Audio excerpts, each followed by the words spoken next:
ఓం నమ శివాయ, శ్రీమాత్రే నమ. మీరు చూస్తున్నారు మేడి చెట్టు. చూడండి, కాయలు కనిపిస్తున్నాయి.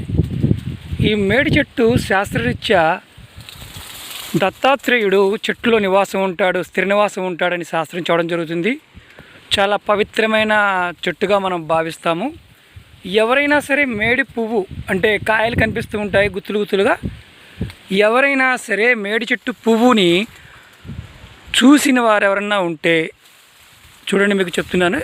మేడి చెట్టు పువ్వు, లక్ష్మీదేవి ఆ పువ్వు కనుక మనకు దొరికితే లక్ష్మీదేవి మన ఇంటి యందు స్థిరంగా ఉండి మనని అఖండ కోటీశ్వరుని చేస్తుందని శాస్త్రం చూడడం జరిగింది. ఈరోజు మనం ఇప్పుడు మేడి చెట్టులో రకాలు చెప్పుకుందాం. ఇది మన దేశీవాలి మేడి అంటామంటే మామూలుగా మనకి ఎప్పుడు కనిపిస్తూ ఉంటుంది. ఇంకొకటి బ్రహ్మ మేడి అంటారు. అవి ఆకులు ఇలా ఉండని పెద్దగా ఉంటాయి.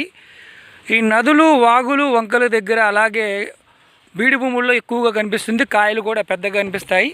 మనం మేడికాయ అంజీర లాగా ఉంటుంది. అంజీర జాతిలో సంబంధించిన మొక్క ఇది కూడా.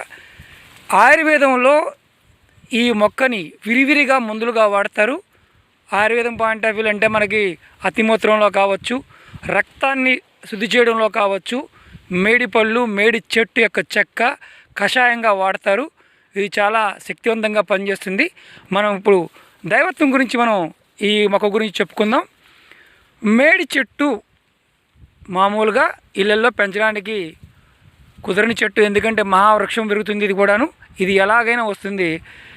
ఈ కాయలో మామూలుగా పండి రాలిన తర్వాత పక్షులు తింటాయి. అవి తీసుకొచ్చి వాలి మల విసర్జన చేస్తే ఆటోమేటిక్గా మనకి అది ఇళ్ళ మీదైనా వచ్చేస్తుంది.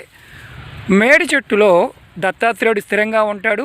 శాస్త్రం ఏం చెప్తుందంటే మేడి చెట్టు కింద నుంచి చనిపోయిన వారిని కూడా తీసుకువెళ్ళకూడదు శాస్త్రం చెప్తుంది. ఎందుకంటే మేడి చెట్టు కింద నుంచి వెళ్తే మళ్ళీ చనిపోయిన వారు లెగుస్తారని, అంటే వాళ్ళు పునర్జీవిస్తారని కూడా శాస్త్రంలో చూడడం జరిగింది. ఈ చెట్టులో దత్తాత్రేయుడు ఉంటారు. విధి విధానంగా ఎవరైనా సరే మేడి చెట్టుకి నమస్కారం చేసుకొని పూజ చేసినా కానీ వారికి లక్ష్మీ కటాక్షం, దత్తాత్రేయుడి కటాక్షం కలుగుతుందని శాస్త్రం చెబుతుంది. అలాగే మేడి చెట్టు ఉత్తర దిశయందు, తూర్పు దిశయందు పారిన వేరు రవిపుష్యమి నక్షత్ర టైంలో సంగ్రహించి తావీజులో ధరిస్తే లాటరీ లాంటివి, అలాగే ఈ తంబోలా గేమ్స్ లాంటివి ఆడుతుంటారంటే మన మామూలుగా ఈ వాటిని ఏమంటారంటే ప్యాక్గా మన మామూలుగా వీళ్ళు ఆడుతుంటారు కదా, రమ్మీలు ఆడుతుంటారు, అలాగే లాటరీ టికెట్లు కొంటూ ఉంటారు. వాళ్ళకి అదృష్టం కలిసి వస్తుందని శాస్త్రంలో చూడడం జరిగింది. ఉత్తరం వైపు వేరుని అది కూడా రవిపుష్యమి నక్షత్రం రోజున సంగ్రహించి విధి విధానంగా సంగ్రహించి మనం ధరించగలిగితే, తావిజులు ధరించగలిగితే, అది కూడా కుడి జబ్బకు ధరించాలండి.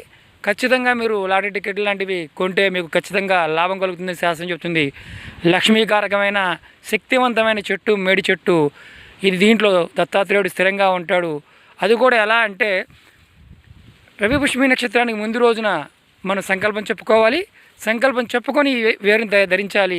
అలాగే ఇది గ్రహాల్లో ఉన్న మన నక్షత్రాల్లో కృతికా నక్షత్రానికి సంబంధించినట్టుగా శాస్త్రంలో చెప్పబడింది. కృతికా నక్షత్రం వారు ఈ వేరుని ధరిస్తే వారికి గ్రహపీడ తగ్గుతుందని శాస్త్రంలో చూడడం జరుగుతుంది. మీరు విధి విధానంగా సంగ్రహించండి, ఎందుకంటే మనకు విరివిరిగా ఈ చెట్టు లభిస్తుంది. ఇది మామూలు మేడండి. అలాగే బ్రహ్మ మేడని కూడా ఉంటుంది. అది మాంసాలు మామూలుగా ఏంటంటే తోలుని చెట్లుకి కడుతూ ఉంటారు, ఎందుకంటే పాడవకుండా ఉంటుంది. అంటే మేడి చెట్టుకు శక్తి ఉంటుంది. ఆ బ్రహ్మ మేడికి తోలు అంటే మామూలుగా ఈ డప్పులు తయారు చేస్తుంటారు, వాద్య పరికరాలు తయారు చేస్తుంటారు. వారు ఏం చేస్తారంటే ఈ చనిపోయిన జీవుల యొక్క కళేబరాలు తీసుకెళ్ళి చెట్టుకి కడుతూ ఉంటారు. ఎందుకంటే మాంసాన్ని అంటే ఖరాబ్ అవ్వకుండా ఉండడానికి, అంటే కుళ్ళిపోకుండా చేయడానికి కూడా శక్తి ఉందని శాస్త్రం చెప్తుంది. అలాగే వాద్య పరికరాలు అంటారు వాటిని తయారు చేయడానికి ఏదైతే తోలు వాడతారో దాన్ని అంటే పాడవకుండా కూడా కాపాడుతుందని శాస్త్రం చూడడం జరుగుతుంది. ఇది మీరు విధి విధానంగా సంగ్రహించండి, ఖచ్చితమైన మంచి ఫలితాలను పొందండి. శ్రీమాత్రే నమః. ఓం నమ శివాయ.